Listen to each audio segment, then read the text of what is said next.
This year's bat season is in full swing, and we don't mean the ones used for baseball. Summer is prime time for homeowners to find bats in their homes.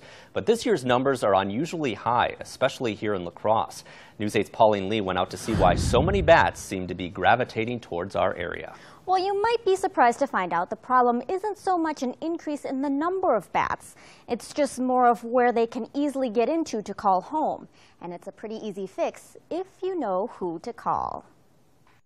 In this quiet La Crosse neighborhood, there's a problem lurking in the walls of this home. Takes a little detective work. But it's no problem this man can't fix. For over 30 years they've been calling me the Batman, I guess because of what I do. Mike Bakke is a Wisconsin bat specialist, and this summer has been his busiest one yet. It's not out of the question during the peak of the season to get 40, 45 calls a day. He's received a record of more than 900 bat calls so far in Wisconsin, Iowa, and Minnesota, and the bulk of them right here in La Crosse. I don't think that there's more bats, but I think because of some of the hail damage and stuff we've had in the past, La Crosse has had a lot of roof replacements and siding replacements. And when that happens, usually a lot of the sealing around those joints of roofing and siding aren't completed. So there's just more and more openings. He first starts with an inspection around the house, looking in nooks and crannies. Then it's up to the roof.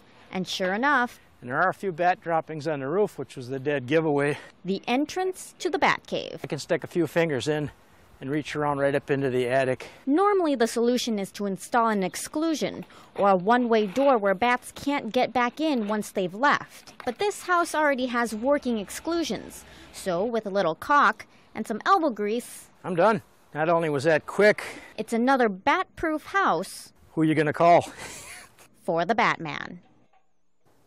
Now, bats found in Wisconsin are actually beneficial to the environment because they eat insects. So it's good to have them around, just not in our homes.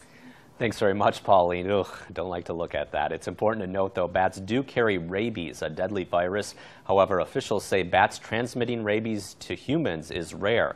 In fact, 90% of the rabies in the U.S. are transmitted by dogs to humans. Doctors at the Mayo Clinic Health System say if someone has been bitten by a bat or a dog or any animal carrying rabies, they should get medical treatment as soon as possible. The vaccinations and the immunoglobulin is to prevent the individual from catching the disease itself. Once you do have the disease, there's no cure. There's no FDA antiviral or antibiotic for it. So everything is about awareness and prevention of the disease. Once you have the disease, it's actually too late. Mayo Clinic Health System officials say on average they treat about 4 people with bat bites a year.